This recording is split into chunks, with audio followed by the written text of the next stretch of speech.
안녕하세요. 날씨가 이제 정말 더워졌어요. 봄바람이 살랑거리며 꽃내음이 났던 것이 엊그제 같은데 벌써 이렇게 더워지다니 앞으로 더 더워질 일을 생각하면 걱정이 되네요. 부디 올 여름도 너무 힘들지 않게 지나가기만 하는 바람이 있을 뿐입니다. 저는 이 채널을 아주 즐겨 듣는 아이 엄마예요. 아이를 키우면서 인생에 대해 알게 된 것이 너무나도 많은데 이 채널의 사연을 들으면서 더더욱 많은 인생을 배우고 있는 것 같습니다. 사람의 앞일은 정말 아무도 모르는 것 같아요.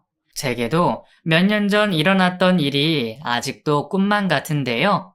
남들에게 차마 말도 못하고 가슴속으로 소가리만 하고 있었던 제 사연을 오늘은 용기 내어 이곳에 글을 남겨보렵니다.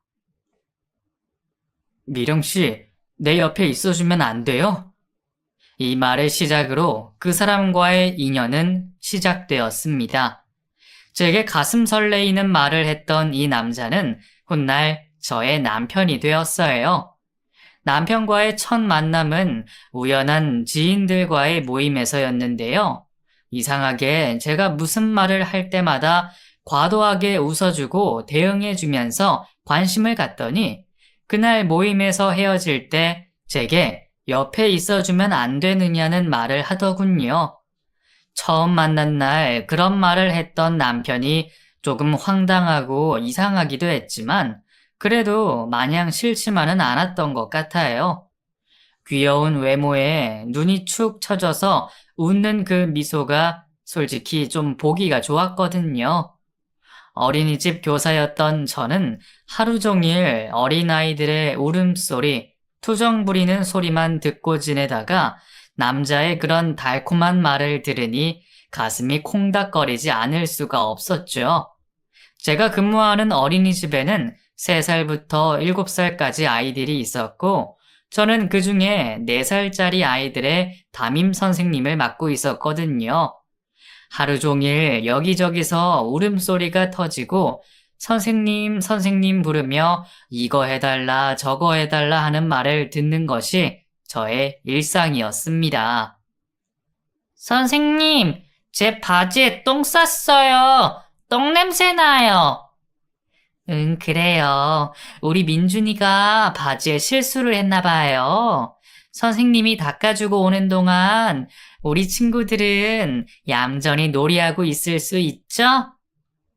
선생님, 그런데요. 저 이거 장난감 제가 먼저 갖고 놀았는데 얘가 자꾸 뺏어요. 여기 장난감은 혼자 갖고 노는 건 아니니까 다 놀고 친구에게 양보해줘야 해요. 알았죠? 싫어요. 이거 내 거예요. 내가 오늘 계속 가지고 놀 거란 말이에요. 일단 선생님이 민준이 좀 씻기고 올 테니까 잠시만 얘들아 기다려주세요. 선생님, 선생님, 얘도 지금 바지에 쉬했대요. 바닥에 쉬 있어요. 더러워. 4살짜리 어린아이들과의 생활은 하루 종일 쉴 틈이 없었죠. 매일을 이런 삶을 살다 보니 저는 퇴근하고 나서만큼은 말도 막 함부로 하고 재미나게 어른들과 놀고 싶었습니다. 그래서인지 퇴근하고 친구들과 자주 만났고 별로 친하지 않더라도 지인들의 모임이 있다고 하면 빼먹지 않고 참석하기도 했어요. 그렇게라도 어울리고 웃고 떠들면서 놀아야 하루 종일 받은 스트레스에서 벗어날 수 있을 것 같았거든요. 남편 역시 그때쯤 만났었답니다. 별로 친하지 않은 지인 중에 한 명과 문자를 주고받던 중에 오늘 몇몇 사람들과 술자리를 한다는 소리를 들었고 꾸역꾸역 그 자리에 참석하게 된 것이죠. 그 지인은 제가 다니는 미용실에서 일하는 스텝이었는데 제가 몇 번 가면서 말을 주고받다가 같은 네일샵에 다닌다는 것을 알고 서로 연락처를 주고받고 아주 가끔 밥도 먹는 사이였거든요. 오늘 미령 씨 처음 보는 남자들도 있는데 괜찮아요? 그럼요, 괜찮지. 내가 무슨 그런 거 따지나요? 와, 미령 씨, 어린이집 선생님이라 그런지 역시 친화력 최고다. 미령 씨만 괜찮으면 와도 돼요. 꽃다운 청춘에 저희들이 꼭 여자들하고만 놀아야 하는 건 아니잖아요. 나 솔직히 오늘 너무 스트레스 받았었는데 잘 됐다. 이런 자리가 있어서. 고마워요. 이따 봐요. 지인이 알려준 약속 장소로 퇴근 후 발걸음을 옮겼고 처음 보는 남자들을 포함해서 그 자리에는 약 6명 정도의 젊은 청춘들이 모여 있었습니다. 연령대는 20대 중후반 정도가 되었으니 다들 외롭기도 하고 재미있는 일을 생각하기도 하는 그런 나이잖아요. 그래서 그런지 아주 정말 신나고 재미나게 그 자리를 즐기게 되었죠. 제가 도착하자마자 이미 여럿이 모여 있었고, 저는 그 자리에 틈을 비집고 들어가 한 자리를 차지하고 앉았습니다. 제 옆에는 저를 불러준 그 미용실 직원이 있었고, 제 맞은편에는 처음 보는 두 남자들이 함께 자리를 하고 있었죠. 다들 술을 몇 잔씩 마신 상태라 저도 대화에 끼기 위해서 일부러 술을 몇 잔 들이켰어요. 저 혼자 맨정신으로 대화를 하다 보면 좀 재미가 없으니까요. 술을 꽤 즐겨 마시던 저는 주량도 세서 웬만하면 잘 취하지도 않았거든요. 저 한 잔 더 주세요. 템포 맞추려면 지금 한 3잔 정도는 미리 혼자 마셔야 할 것 같아요. 어머, 미령 씨라고 하셨죠? 성격 너무 좋으시다. 여기요, 받으세요. 감사합니다. 와, 오늘따라 술이 왜 이렇게 달지? 진짜 맛있네요. 큰일이네, 큰일이야. 미령 씨, 어린이집 선생님이라고 하지 않았어요? 근데 이렇게 술을 잘 마셔도 되는 거예요? 어머, 무슨 그런 섭섭한 말씀을. 어린이집 선생님은 술 잘 마시면 안 돼요? 직업이랑 술은 절대로 아무 상관이 없습니다요. 자, 다 같이 원샷 할까요? 진짜 성격 너무 좋으시다. 완전 내 이상형이야. 들이켜, 들이켜! 후!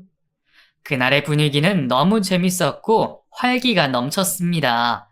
제가 딱 바라던 그런 분위기였어요. 평소에 애교도 많고 성격 좋다는 소리를 듣고 있던 저는 그날의 어색한 분위기도 전혀 상관하지 않고 그대로 즐겼답니다. 술 몇 잔 마시면 다들 그렇게 친해지게 되고 그러는 거 아니겠어요? 그 자리는 3시간이 지속되었고 사람들의 이름과 나이, 하는 일까지 어느 정도 다 스캔이 된 상태가 되었었죠. 다 같이 노래방을 가자느니 2차를 가서 술을 더 먹자느니 하는 의견들이 나오고 있었는데 저는 다음날 어린이집 행사가 있어서 이른 아침부터 준비를 해야 할 것 같아 먼저 자리를 뜬다고 말했죠. 다들 제가 먼저 가는 것을 아쉬워할 정도로 저는 그 분위기에 중심이 되어 있었답니다. 잠시 뒤 먼저 자리를 일어나서 밖으로 나왔는데 아까 제 앞에 앉아있던 남자 중 한 명이 저를 따라 나오는 거예요. 그러더니 제게 왜 먼저 가냐고 말을 하더라고요. 왜 먼저 가세요? 더 이따 가시지. 집이 어디세요? 아, 내일 어린이집 행사가 좀 일찍 있어서 출근을 일찍 해야 돼서요. 집 가까워요. 택시 타면 20분 정도 걸리니까요. 근데 왜 나오셨어요? 얼른 들어가세요. 2차 가신다고 하는 거 아니었어요? 저도 미령 씨 없는 자리 지키고 싶지가 않아서. 저기 택시 오네요. 제가 바래다 드릴게요. 네? 아니에요. 괜찮아요. 금방 가는데요, 뭐. 얼른 들어가세요. 제 집도 그쪽 방향으로 가면 되니까 같이 가요. 가다가 내리시면 되잖아요. 저는 그렇게 그 남자와 함께 택시에 올라타게 되었고, 택시가 덜컹거리거나 회전을 할 때마다 옆에 앉은 그 남자와 살짝씩 몸이 닿기도 했습니다. 아까 술자리에서는 마냥 재밌게 놀았었는데, 갑자기 단둘이 조용한 택시에 있으려니 뭔가 좀 불편하고 그렇기도 했어요. 차라리 술을 더 마셨어야 재미있었으려나 하는 생각도 들었고요. 그냥 이 얘기 저 얘기들을 하며 집으로 향하고 있었고, 저희 집을 코앞에 바라본 상황에서 그 남자는 제게 조심스레 입을 열었어요. 미령 씨, 내 옆에 있어주면 안 돼요? 네? 갑자기요? 네, 좀 갑자기이긴 한데, 아까 솔직히 너무 좋았거든요. 저는 3초 컷이라는 게 있는 사람이라서 사람을 볼 때 3초면 스캔이 끝난답니다. 어머나, 그럼 모든 사람을 만날 때 3초 만에 판단하신단 말이세요? 일단 외모는 3초 컷이고요. 그 다음은 그 사람의 행동이나 말에 따라 다르죠. 아무튼 저는 미령 씨가 제 옆에 있어주면 좋겠어요. 발랄하시고 애교 섞인 말투도 너무 좋고 또 함께 있으면 너무 재밌을 것 같아요. 에이, 이렇게 갑자기 말씀하시면 너무 진심 아닌 것 같잖아요. 내일 술 깨고 후회하시기 전에 얼른 다시 주워 담으세요. 아니, 주워 담다니요. 이게 무슨 계란이에요? 말을 어떻게 주워 담아요? 아무튼 진심이니까 그런 줄 아세요. 절대로 진짜라고요. 저 아무한테나 이런 말 잘 안 하는 사람입니다. 그 순간 택시가 집 앞에 도착해서 대기하고 있느라 택시기사 아저씨 눈치가 보여 저는 얼른 내렸습니다. 너무나 갑작스럽게 제게 고백하는 그 남자 때문에 당황스럽긴 했지만 그래도 솔직히 싫지만은 않더라고요. 귀엽게 생기고 웃음이 매력적인 젊은 남자가 저를 좋다고 하니까요. 누군가 저를 좋아해주는 건 아주 기분 좋은 일이잖아요. 축 처진 눈매를 가지고 웃을 때마다 눈웃음을 치던 그 남자는 제게 마음을 표현했고 저 역시도 그 사람을 눈여겨보는 시작점이 되었습니다. 그리고 그 다음 날 그 남자는 제 지인을 통해 연락처를 알아내어 제게 연락을 했고 더욱 적극적인 마음의 표현을 하더라고요. 단 한 번의 술자리로 이렇게까지 될 수 있다는 것이 신기하기도 하고 제가 그래도 좀 매력이 있는 여자라는 것을 느끼기도 했던 것 같아요.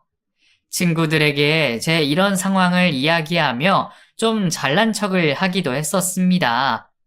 야, 그 남자 또 연락 온 거 있지? 오늘 저녁에 당장 만나재. 퇴근하고 어린이집 근처로 온대. 진짜? 야, 근데 처음 보는 남자가 너무 들이대는 거 아니냐?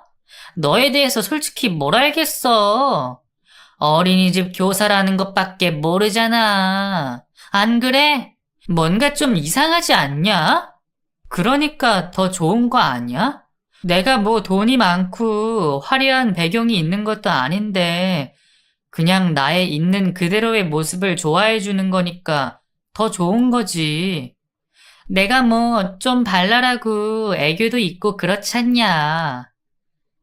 그래, 너 잘났다. 부럽다, 부러워. 부러워서 그런다. 나는 왜 맨날 술자리도 많이 가는데 그런 놈 하나 안 걸리나 몰라. 헤이.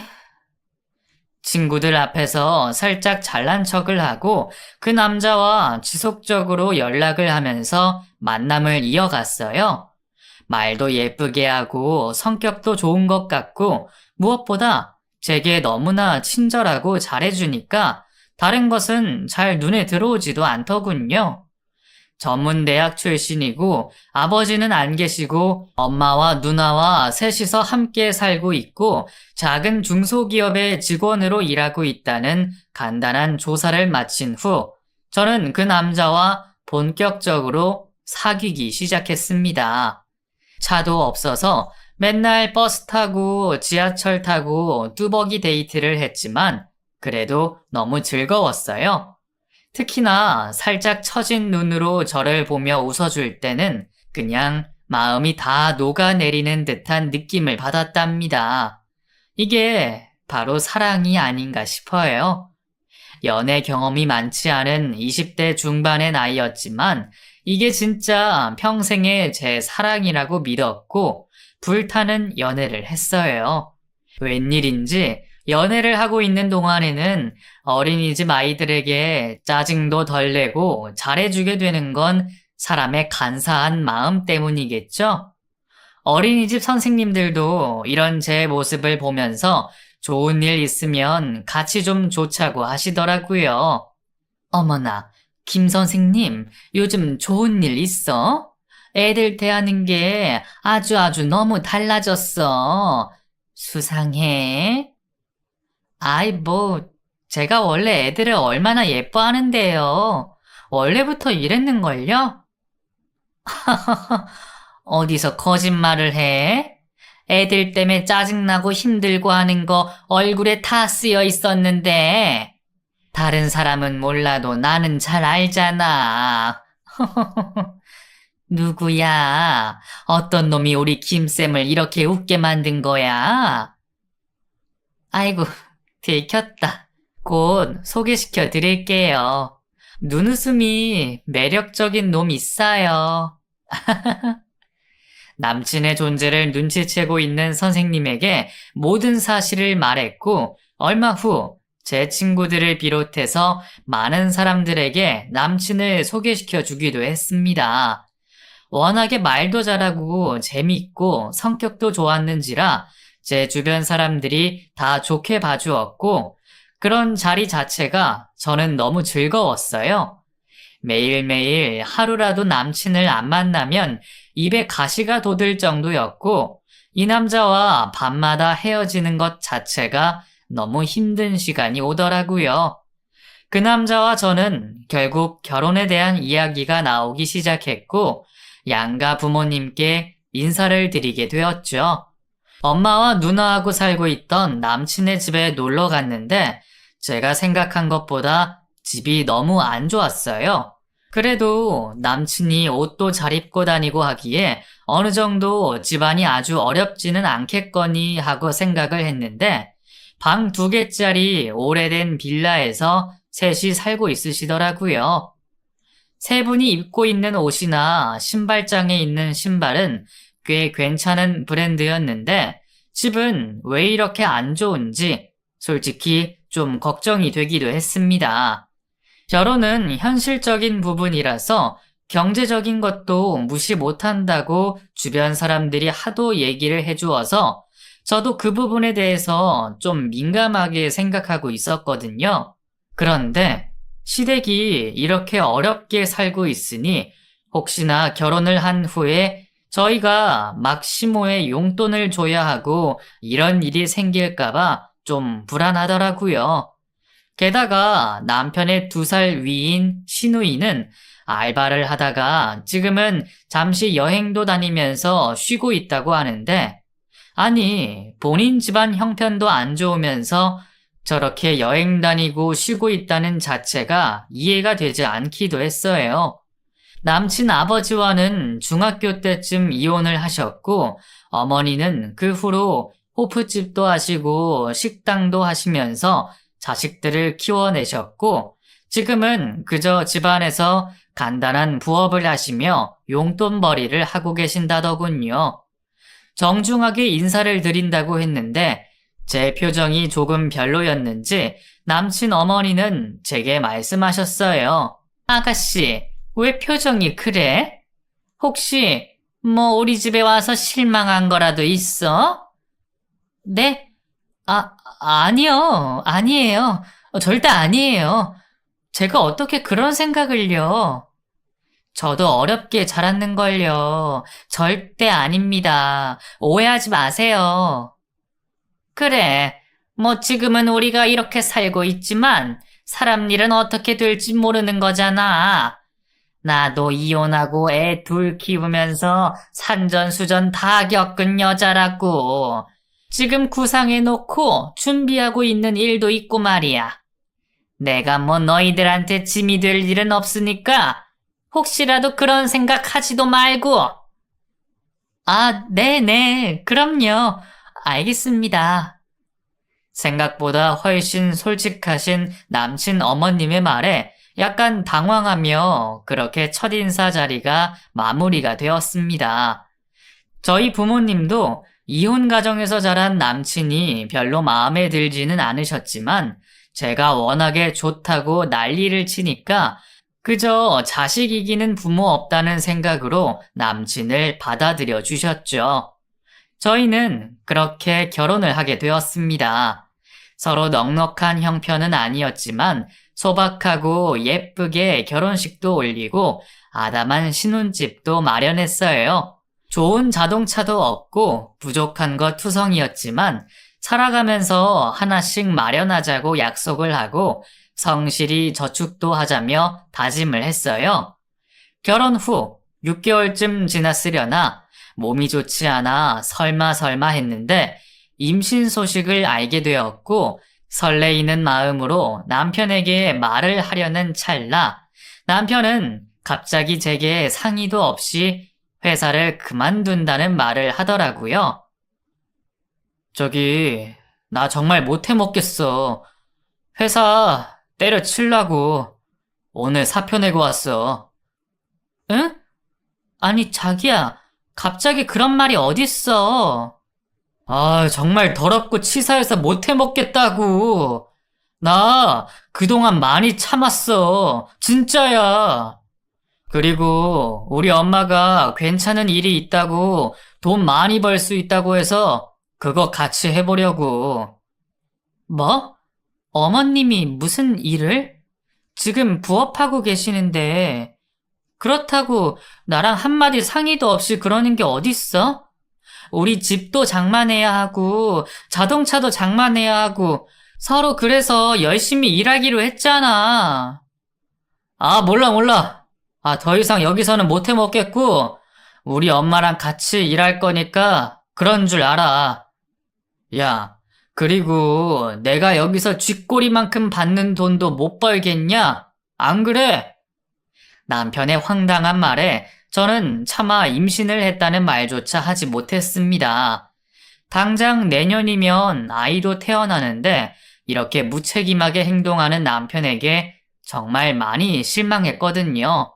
하지만 남편은 회사를 그만두고 나서 아주 많이 신이 난 표정으로 이곳저곳 싸돌아다녔고 마치 회사 다니면서 못 놀았던 것을 논다고 작정이나 한 듯 친구들 만나서 놀고 먹고 마시고 아주 가관도 아니었습니다.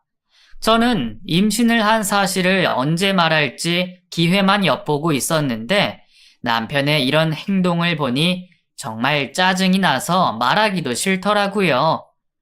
차일피일 언제 말을 할지 제 기분이 가라앉혀지기만을 바라던 어느 날 시모랑 식사를 하는 일이 생겼습니다. 시모와 시누이는 잔뜩 상기된 얼굴로 목돈이 들어왔다고 하며 맛있는 소고기를 사준다고 생색을 내시더라고요. 웬일인가 싶어 남편과 함께 식당으로 향했고 그날따라 저는 갑자기 고기 굽는 냄새를 맡고 헛구역질을 하기 시작했습니다. 아니, 너 어디 아프니? 체했어? 아니요, 그게 아니라 사실 저 뱃속에 아이가 생겼어요, 어머님. 뭐? 이렇게 빨리? 아니, 요즘 젊은 사람들은 돈 번다고 계획도 세우고 하더니만 어떻게 된 애가 이렇게 빨리 애를 갖니? 대책도 없이 말이야. 당연히 좋아할 줄 알았던 제 임신 소식에 가족들은 모두 시큰둥한 반응이었어요.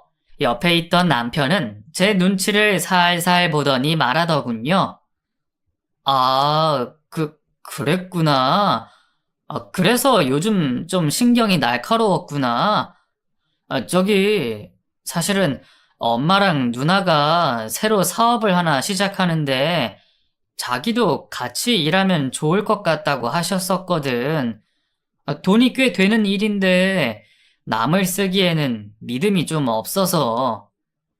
자기는 자기 애가 생긴 게 안 좋아? 내가 임신한 게 안 좋냐고.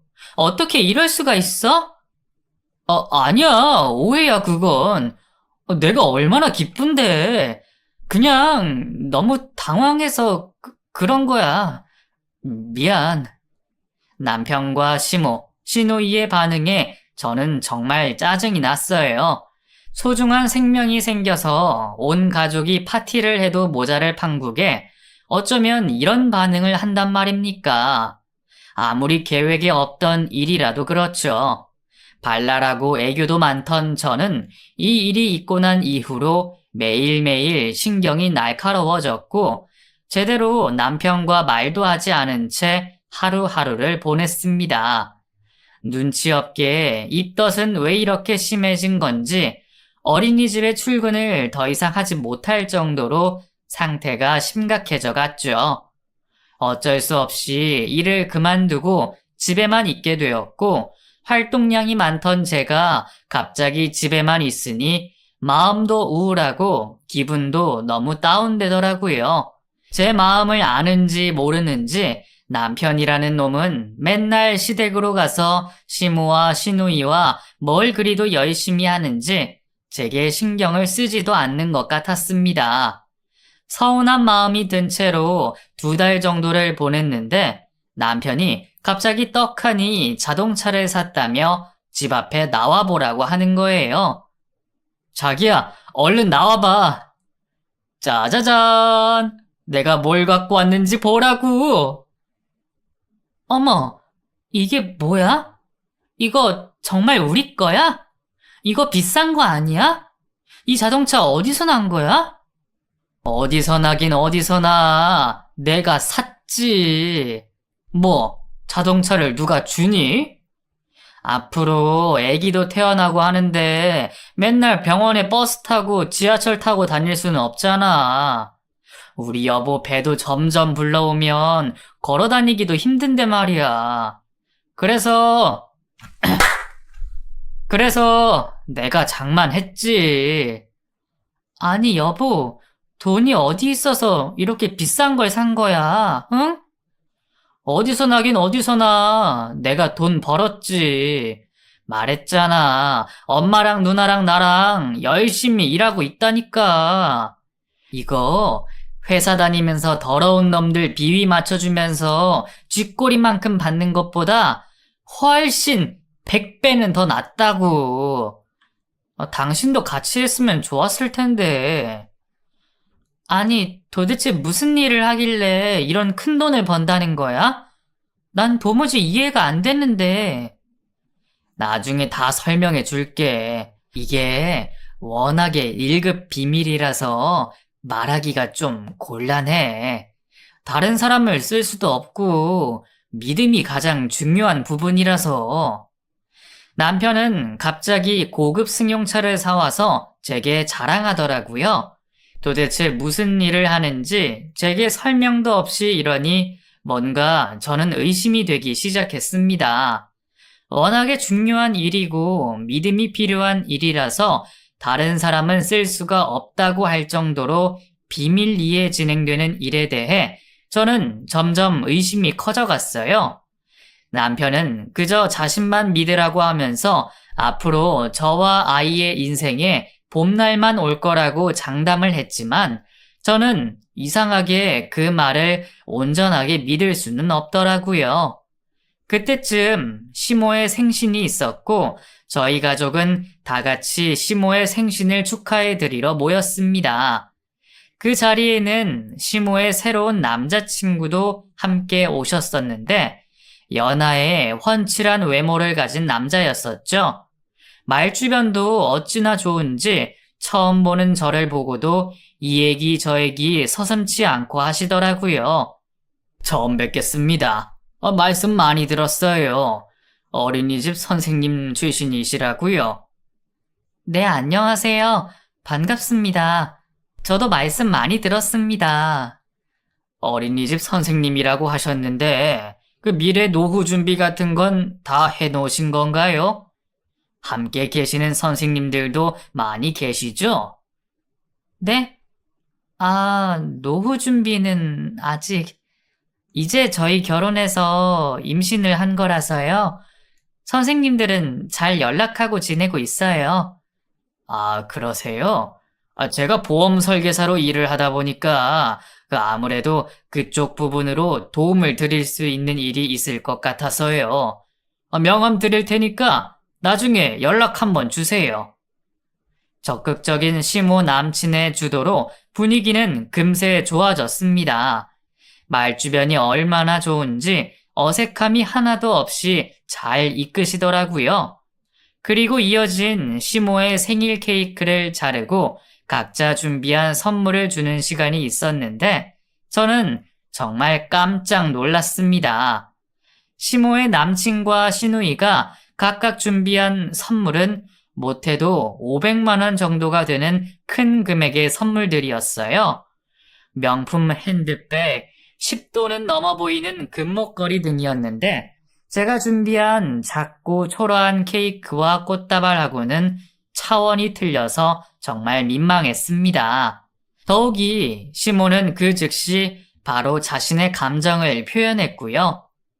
어머, 얘, 너는 정말 이게 다니?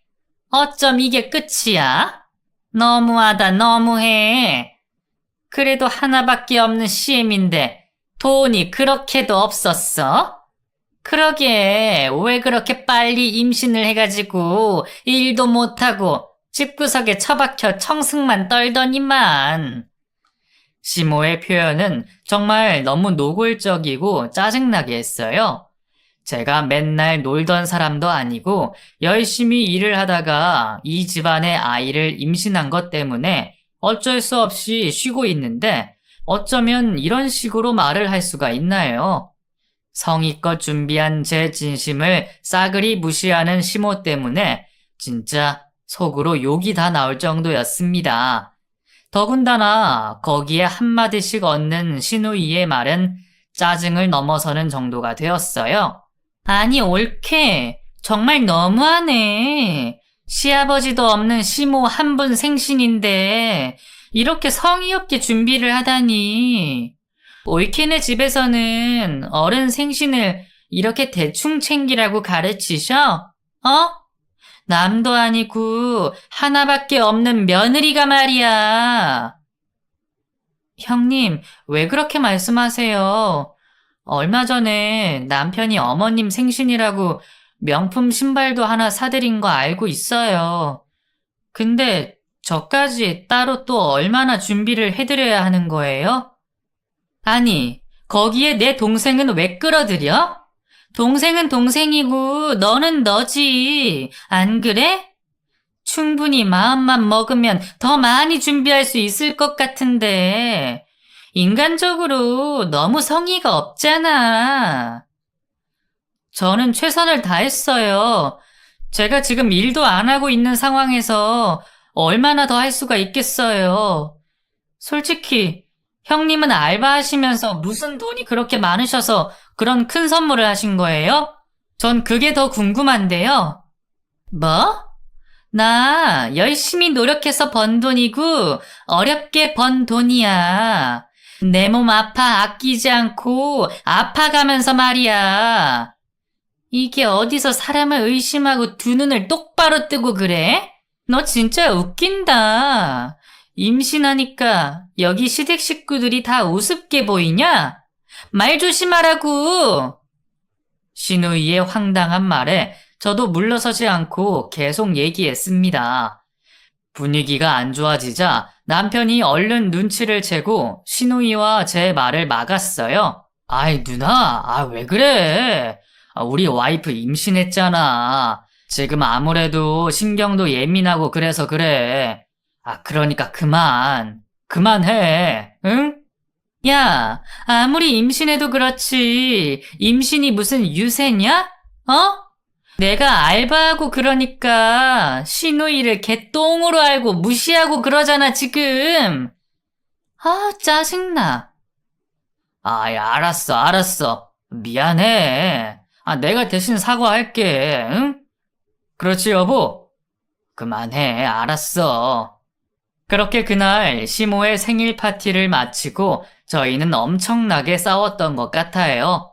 안 그래도 남편이 시댁 가족들과 모여서 무슨 꿍꿍이를 벌이는지 궁금했는데 제가 돈을 못 번다고 시댁에서 이런 무시까지 당하다니 정말 짜증이 나서 견딜 수가 없었습니다. 워낙에 밝고 쾌활했던 제가 왜 이렇게까지 수모를 당해야 하는 건지도 모르겠고 임신을 해서 그런가 제 마음은 하루 종일 우울하기만 했었어요.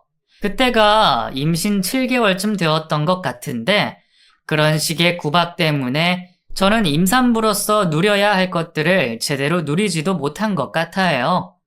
남들은 태교 여행을 간다느니 하면서 자랑을 해대는데 저는 내내 구박이나 받고 남편이라는 놈은 맨날 시댁에 가서 시모와 신우랑 딱 붙어서 무슨 꿍꿍이를 꾸며대는지 알 길도 없고 임신 기간 내내 뭔가 기분이 좋지는 않았어요. 그리고 그 시기쯤에 남편이 병원에 입원하는 일이 몇 번 있었습니다. 아니, 정확히 말하자면 남편에 이어 시모, 시누이까지도 병원에 다녔었죠. 남편이 병원에 입원했다는 전화를 받고 얼마나 놀랐는지 심장이 덜컥 내려앉는 기분이었어요. 뭐? 병원? 왜? 어디가 아픈데? 응? 무슨 일이야? 아이, 그렇게 놀라지 마. 애기도 같이 놀래. 그냥 좀 접촉사고가 있어서 그런 거니까 신경 안 써도 돼. 신경을 어떻게 안 써? 내 남편이 교통사고가 나서 병원에 입원했는데. 어디서 그런 건데? 응? 자세하게 말 좀 해봐. 자기는 운전도 못해서 자세하게 말해도 몰라. 아주 가볍게 접촉사고가 나서 입원한 거니까 신경 쓰지 마. 저는 너무 놀란 나머지 그대로 병원으로 택시를 타고 달려갔습니다. 다행히도 병원에 있던 남편은 겉으로 볼 땐 아무렇지도 않더라고요. 자기야, 진짜 나 너무 놀랐잖아. 다시는 사고 나지 마. 응? 알았어? 운전은 내가 아무리 잘해도 상대가 실수해서 사고 날 수도 있는 거야. 이제 마음 놓였지? 나 멀쩡하잖아. 그치? 그래. 그래도 후유증이라는 게 있을 수 있으니까 최대한 조심하고 병원에서 푹 쉬어. 그렇게 남편이 며칠간 병원에 입원을 했다 퇴원했고, 그로부터 2달 뒤쯤엔 시모와 신우가 동시에 병원에 입원했다는 말을 들었습니다. 남편이 입원한 지 얼마나 되었다고 또 시댁 식구들이 그런가 싶어 뭔가 우리 집에 안 좋은 기운이 있나 싶은 생각도 하게 되더라고요. 악재가 계속되면서 삼재니 뭐니 어른들이 하는 그런 말들 있잖아요. 임신 막달이 되어 가는데 이런 일들이 집안에서 일어나니까 저는 조금 마음이 좋지 않았습니다. 곧 태어날 아이한테도 영향을 끼칠까 싶었고 모든 좋은 일만 있게 해주고 싶은 게 부모 마음이잖아요. 남편에 이어 시모와 신우가 모두 병원에 입원하는 일이 생기니 혹시나 그 다음은 제가 아닐까 하는 생각도 들고 막 불안해지는 기분을 참을 수가 없었습니다. 그런데 또 한편으로는 뭔가 이상하다는 생각이 들기도 했어요. 몇 달 전부터 지나치게 씀씀이가 커진 시모와 신우, 그리고 고급 승용차까지 마련한 남편이 도대체 어디서 무슨 돈이 났을까 생각이 되더라고요. 당장에 저는 놀고 있고 시모는 부업을 하고 있었는데 대단한 일이라고 해봤자 한 달에 몇백 벌기가 어디 그리 쉬운가요? 신우 또한 알바만 전전하면서 자기 몸 치장하느라 돈 한 푼 저축하지 못하는 스타일인데 말이죠. 이 3명의 외모만 보고 있으면 어디 굉장히 잘 사는 부잣집 사람들 같이 보인다니까요. 반팔 티셔츠 하나에도 20만 원 가까이 하는 옷을 입고 신발이며 핸드백이며 어딜 내놓아도 부족함이 없게 꾸며대고 다녔습니다. 무슨 일을 하느냐고 남편에게 물어봐도 자세하게 얘기도 안 해주고 하니 답답한 마음이 계속해서 쌓여만 가던 상태였죠. 자기야, 우리 아이 태어나서 몇 년 있으면 이사 갈 수 있을 것 같아. 내가 우리 가족을 위해 얼마나 열심히 사는데. 이사? 자기 도대체 무슨 일 하는 거야? 어머님하고 형님하고 무슨 일을 하는 거냐고. 나는 좀 이상한 기분이 들어. 아무리 그래도 갑자기 이렇게 큰 돈이 생기는 일이 어디 있겠어. 사업을 해도 몇 년은 자리 잡는데 시간 걸린다고 하던데. 자기야, 그게 무슨 말이야. 나 못 믿어? 내 몸 하나 으스러지도록 일하고 있는데. 워낙에 이게 중요한 일이고 소문나면 안 되는 일이라서 그래. 하나밖에 없는 남편을 못 믿으면 누가 믿어주냐? 아니, 그러니까 무슨 일인지 나한테 속 시원하게 말해주면 안 돼? 하나밖에 없는 부인한테 이것도 못 해줘? 알았어. 조금만 기다려.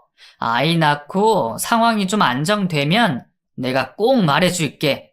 약속해. 남편의 말만 믿고 저는 조금 기다려보기로 했습니다. 어차피 지금 상황에서 의심만 계속한다고 해결되는 문제도 아니고 솔직히 저도 남편이 돈을 잘 버니까 좋기도 했어요. 인생이 돈이 있으면 참 웃을 일이 많더라고요. 좋은 자동차로 편하게 다니니 웃음이 나오고 먹을 거 입을 거 남부럽지 않게 살 수 있으니 거기서도 웃음이 나왔고 무슨 일을 하던 계속 웃음이 잘 나오니 나쁜 일이 없죠. 다만 뭔가 돈을 버는 과정이 궁금하기는 했을 뿐입니다. 그렇게 한 달도 지나지 않았을 때 저는 드디어 산통이라는 것을 느끼게 되었어요. 예정일보다 5일 정도가 빨랐는데 아이가 빨리 세상 구경을 하고 싶었나 봅니다. 남편은 시모와 함께 일을 하러 나간 상태여서 급하게 전화를 걸었고 남편을 대신해 시모가 전화를 받으셨어요. 그래, 무슨 일이니? 어머님, 저 지금 좀 배가 아파요. 산통이 오는 것 같아서 병원에 가야 할 것 같아요. 아니, 너는 무슨 내가 이렇게 준비성이 없냐? 지금 아주 중요한 일 하고 있는데. 아휴. 그래도 아기가 먼저지 일이 먼저예요? 저 배 아파요. 점점 많이 아파오는 것 같아요. 아이고 이년아, 무슨 애는 너만 낳아봤냐? 어디서 산통한다고 생색은. 내가 구급차 불러줄 테니까 그거 타고 일단 병원에 가 있거라. 내가 이거 일 마무리되는 대로 얼른 병원으로 보내마. 네? 어머님, 저 배가 너무너무 아파요. 얼른 그이 보내주세요. 제발요. 시모는 황당하게도 남편을 보내지 않고 그 대신 구급차를 보냈습니다. 저는 너무 산통이 심해진 상태로 안방을 뒹굴고 있던 상황이라 물불 가릴 것 없이 얼른 구급차에 올라타서 병원으로 옮겨졌어요. 원래 아픈 것을 잘 못 참는 성격이기도 했지만 세상 처음 겪는 산통이라는 것이 이 정도의 고통이 있을 줄은 상상도 못했네요. 배가 막 뒤틀리는 것 같고 안에 있는 오장육부가 다 튀어나올 것 같은 느낌이 들었는데 진짜 정말 너무나도 아팠습니다. 아픈 정도가 상상을 초월하는 듯한 고통에 몸부림을 치며 병원 안에서 고함을 지르고 있었어요. 저는 이렇게 아프면 바로 애가 나오는 줄 알았는데 그게 또 엄청나게 안 나오더라고요. 아니, 이 정도로 아픈데도 아직 나오려면 멀었다고 하는데 나중에는 막 화가 나서 소리까지 질렀다니까요. 몇 번이나 간호사가 왔다 갔다 하면서 제 상태를 확인했고 그 사이 남편과 시모, 시누이까지 모두 병원에 왔습니다. 아이고 아주 혼자 난리법석을 피우는구만. 애는 지 혼자만 낳아봤나. 유난 떨기는. 꾀병 그만 부려라.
산통의 와중에도 시모의 탐탁치 않은 목소리가 들려왔고 화가 잔뜩 난 저는 남편을 향해 쏘아붙였습니다. 아! 나 죽네, 나 죽어! 야, 왜 이렇게 늦게 온 거야? 넌 네 마누라가 애 낳으려고 하는데 뭐하다 이제 온 거냐고! 미안해, 미안. 일 좀 마무리하고 오느라 워낙에 큰 건이라서. 잠시 후 저는 정신을 잃을 것 같은 고통과 함께 예쁜 딸아이를 출산하게 되었습니다. 이것저것 신생아 검사를 하고 일반 병실로 올라가던 그 순간 갑자기 병원에 저희 남편과 시모 그리고 신우를 찾아온 사람들이 있었어요. 건장한 남자 3명쯤이 오셔서 남편의 이름을 물어보는데 뭔가 심상치 않은 일인 것 같은 느낌이 확 들었습니다. 병원까지 찾아올 정도의 사람이면 뭔가 대단히 급한 일인 것 같긴 한데 친구나 지인 같지는 않고 도대체 누구일까 의심을 하던 그 순간 갑자기 그 남자가 옷 안에서 수갑을 꺼내는 것이에요. 아니, 지금 뭐 하시는 거예요? 누구세요, 당신들? 누군데 남의 남편을? 힘이 하나도 없었는데 어디서 그런 힘이 나왔는지 그 남자들을 향해 소리쳤습니다. 그러자 그 사람들은 남편과 저의 얼굴을 번갈아 가며 쳐다보았고 조용히 시댁 식구들을 데리고 가려고 하시는 거예요. 여보, 이게 무슨 일이야? 어? 어머님, 형님, 도대체 이게 뭐냐고요? 아니야. 뭔가 오해가 있나 봐. 나는 전혀 모르는 일이야. 이거 놓으세요. 왜 이러세요? 증거 있으세요? 네? 아니, 이 사람들이 얼른 조용히 갑시다. 가요. 가긴 어딜 가요? 내가 무슨 잘못을 했다고? 난 절대 못 가요. 못 갑니다. 병원에서 꼭 이렇게까지 해야 돼요? 당신들 지금 보험 사기극으로 얼마를 해먹었는데 그런 소리를 해? 얼른 조용히 가자고요. 보험 사기라니 도저히 저는 이 상황이 이해가 되지 않았습니다. 아니, 이해하려고 하지도 않았고요.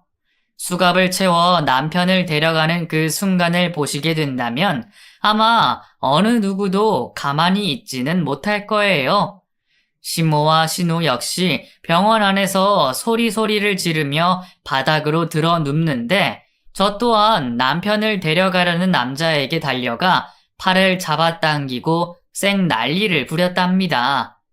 순식간에 병원 안은 아수라장이 되었고 간호사와 병원 관계자들이 다들 몰려들어 상황에 대해 알게 되었고 온 식구들은 수갑을 찬 채로 병원 밖으로 나가게 되었어요.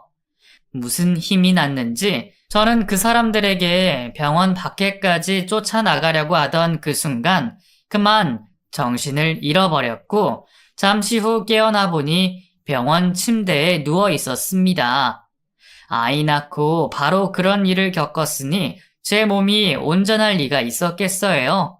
정신을 잃고도 남을 수밖에요. 침대에서 눈을 떴더니 친정 부모님이 와 계셨습니다. 이미 관계자들한테 아까의 상황에 대해서 다 얘기를 들으셨나 봐요. 일단은 저보고 안정을 취해야 한다며 제 손을 꼭 잡아주셨고 저는 그저 눈물이 한없이 흘러나오더라고요. 일단 지금은 아무 생각하지 말고 네 몸 생각만 해. 조사 끝나고 확실하게 결론 나고 할 때까지는 모르는 거잖아. 엄마도 우리 사위가 그랬을 거라고 생각은 안 해. 알겠지? 별일 없을 거야. 뭔가 착오가 있을 거라고. 엄마, 왜 나한테 이런 일이 생기는 거야? 울지 마. 너는 지금 몸 회복하는 게 우선이야. 우리 아가 케어하려면 산모가 빨리 회복해야 해. 친정엄마의 따뜻한 위로로 저는 겨우 마음을 다잡고 몸의 회복에 집중했습니다. 제가 빨리 몸을 회복해야 아이도 케어하고 남편에 대해서도 알아볼 수 있는 힘이 생길 테니까요. 절대로 아닐 것이라는 생각만 하고 마음속으로 몇천 번이나 기도를 했지만 다음날 걸려온 전화에서 저는 모든 사실관계를 확인할 수 있었습니다. 그동안 대중교통과 자동차를 통해서 고의로 사고를 냈고 보험금을 수차례 탔던 사실이 탄로 났어요. 그리고 그 중심에 시모와 신우, 그리고 시모의 새로운 남친이 함께 있었죠. 시모의 남친은 보험 설계사였기 때문에 아주 사소한 것 하나까지도 아주 잘 알고 계시는 분이라서 이런 온 가족의 사기극에 엄청난 도움을 주셨나 봅니다. 그제야 저는 남편이 병원에 입원했던 것, 자동차를 샀던 것에 대해서 이해를 하게 되었고, 돈도 제대로 못 버는 능력 없던 신우가 물 쓰듯 펑펑 돈을 썼던 것도 퍼즐이 맞춰졌어요. 어이가 없고 기가 막히고 정말 하늘이 노래진다는 것이 이해가 되는 순간이었습니다. 애초에 회사 다니기 싫다고 때려치울 때부터 알아봤어야 하는 건데 제가 너무 바보 같았던 것 같아요. 그냥 시모와 함께 일한다고 하니 제대로 알아보지도 않고 있었으니 말이죠. 그때 확 그들을 몰래 미행이라도 해서 무슨 짓을 하고 다니는지 알았어야 했는데 슬픔이나 아픔보다는 분노라는 감정을 느끼며 저는 몸을 점점 회복하게 되었고 그들이 갇혀 있는 곳에 가서 직접 그 낯짝을 보게 되었습니다. 저기, 여보야, 그게 말이야. 나는 그냥 우리 가족 잘 살게 하려고 그런 건데, 그게, 뭐? 우리 가족 잘 살게 하려고? 넌 범죄자야. 다른 사람 속이고 돈 버는 거, 이거 엄연한 범죄라고. 어떻게 그런 말을 해? 하나밖에 없는 남편한테. 나는 다 당신이랑 우리 아이를 위해서. 웃기는 소리하고 자빠졌네. 나랑 우리 아이? 야, 이 미친놈아. 너는 나랑 우리 아이를 범죄자 가족으로 만든 거라고. 이 바보 멍청이야. 아주 엄마 누나까지 합세해서 잘한다 잘해. 온 가족이 똘똘 뭉쳐 나 하나를 바보로 만들었구만. 명품 옷 입고 비싼 자동차 타고 다니면 다 잘 나가는 거냐? 너네는 사람도 아니야. 이 동물만도 못한 인간들아. 당장 이혼해. 당장! 그 후로 저는 이혼을 하게 되었고 친정에 들어와 살며 어린이집에 다시 출근하게 되었습니다. 순식간에 아빠가 없는 아이가 된 것에 너무나 슬픈 마음이 있지만 그렇다고 그런 범죄자 놈과 함께 사는 것은 더 아니라고 생각해요. 오히려 그런 아빠와 할머니, 고모는 없는 게 낫잖아요. 친정 부모님은 손녀딸을 위해 핸드폰으로 뽀로로 유튜브도 틀어주시고 동영상도 직접 찍어 편집까지 하시며 신세대 젊은 엄마들과 어울리려고 꽤 많은 노력을 하고 계시답니다. 그런 모습 때문인지 동네에서도 인싸 할머니 할아버지로 인기가 많은 편이세요. 저는 몇 년 후 어린이집을 개원할 목표로 열심히 일하고 열심히 저축도 하고 있습니다. 누구를 속여가며 사기쳐서 쉽게 버는 돈이 아니라 제 힘으로 피땀 흘려 노력해서 조금씩 모아가는 돈이 얼마나 값진지 몰라요. 비록 많은 돈은 아니더라도 당당하고 떳떳한 마음은 어디 가서 살 수도 없는 것이니까요. 나쁜 놈들은 반드시 벌을 받게 되어 있는 것 같아요. 우리 초등학교 도덕책에서 배운 것처럼 죄 짓지 말고 열심히 떳떳하게 살아가 보자고요. 아무리 힘들어도 다 살 길은 있다고 생각해요. 그럼 이상으로 제 이야기를 마치겠습니다. 긴 사연 들어주셔서 감사드려요.